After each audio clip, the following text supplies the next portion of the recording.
अगर आप सूखी खांसी से बहुत परेशान हैं, बहुत ज़्यादा खांसी आती है और खांसी के साथ-साथ में आपकी जो नाक है वो बंद हो गई है, यानी कि जो कंजेशन हो गया है और जुकाम की बहुत ज़्यादा शिकायत है, तो उस कंडीशन में अगर बात करें बेस्ट टैबलेट के बारे में तो उसमें है टसिन डीएमआर।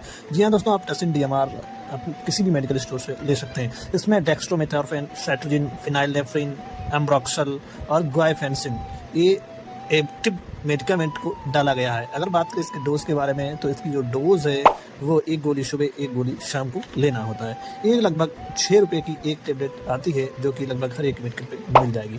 तो दोस्तों आशा करते हैं आपको वीडियो अच्छा लगा होगा। अगर वीडियो अच्छा लगा हो तो चैनल को सब्सक्राइब कर लें और वीडियो को दोस्तों तक भी शेयर करें।